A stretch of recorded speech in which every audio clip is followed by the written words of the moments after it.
Si on vous pose la question comment vous dessinez, avez-vous l'habitude de dessiner avec des traits comme ceci ou avez-vous plutôt l'habitude de dessiner à petits coups de crayon, limite à faire des traits poilus? Vous vous assurez bien de garder la gomme à portée de main pour faire des corrections de temps en temps. Si la réponse à ces questions est oui, c'est que vous débutez en dessin et n'avez pas encore appris l'importance de la qualité du trait quand vous dessinez, ou bien que vous dessinez de temps en temps mais vous n'avez encore rien entendu à ce sujet. Eh bien, ce n'est pas grave car dans cette vidéo, vous allez apprendre à améliorer votre trait grâce à des exercices très simples. Vos traits seront ainsi plus convaincants, précis et clairs et vos esquisses et croquis seront au niveau supérieur. Pourquoi il est important de maîtriser son trait quand on dessine? Le trait en lui-même peut avoir un message ou une signification. À travers notre trait, le spectateur peut ressentir notre émotion. Par exemple, si on présente un trait tremblant, on dira que la personne qui a réalisé le dessin n'est pas sûre d'elle. Si vous connaissez la notion de gesture, vous savez que la ligne d'action est un trait long qui, en elle-même, peut raconter une histoire lorsqu'on dessine un personnage. C'est plutôt fascinant, non? Le souci, c'est qu'on a pris une mauvaise habitude depuis notre enfance. Quand on dessine, on tient toujours le crayon comme si on écrivait. Et cette mauvaise habitude nous empêche d'avoir une grande amplitude quand on dessine sur un grand support. On utilise uniquement le poignet et pas tout le bras. Pour la précision et les petits dessins, c'est bien, mais quand on passe au grand format, ça devient très vite compliqué.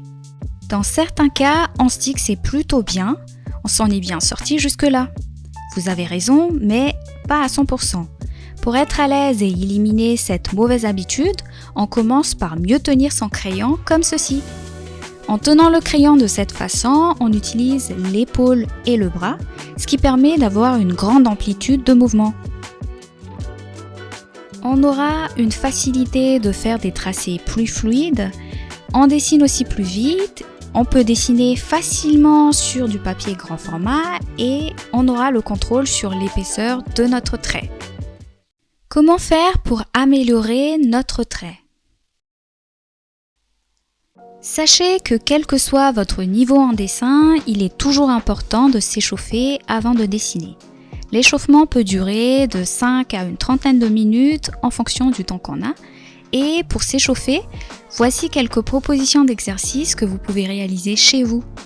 Point important sur le matériel, prenez juste des feuilles d'imprimante et de quoi écrire. Autre point, n'utilisez pas votre gomme. Exercice numéro 1, dessinez des cercles ou des rangs tout en tenant le crayon. Essayez de faire des traits continus. Souvenez-vous qu'on va éviter à tout prix d'avoir des traits poilus et hésitants. Alors variez les tailles des cercles et remplissez toute la feuille. Exercice numéro 2, dessinez des lignes parallèles entre elles. N'hésitez pas à varier le sens des traits en horizontal, à la verticale ou en diagonale. Et ne vous arrêtez pas tant que vos traits ne sont pas bien parallèles. Exercice numéro 3, tracez des lignes droites en partant d'un point à un autre.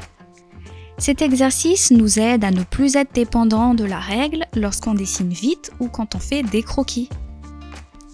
Exercice numéro 4, dessinez des objets géométriques comme un cube, une sphère ou tout autre objet de votre choix. Terminons par cet exercice qui est le gribouillage ou doodle en anglais. Dans cet exercice, on laisse tout le bras en mouvement tout en réalisant des lignes continues ondulées et déformées.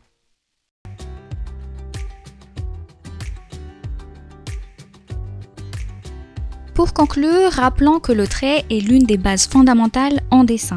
Si notre trait est poilu, tremblant ou hésitant, c'est qu'on n'est pas sûr de nous lorsqu'on dessine. Et c'est le ressenti de celui ou celle qui va admirer nos dessins. Pour améliorer la qualité du trait, il est important de s'entraîner et de prendre l'habitude de dessiner avec tout le bras. Enfin, gardons à l'esprit que plus on réalise ces exercices d'échauffement avant nos séances de dessin, mieux sera la qualité de notre trait. Au revoir les dessins poilus et hésitants. Abonnez-vous pour avoir plus de conseils en dessin.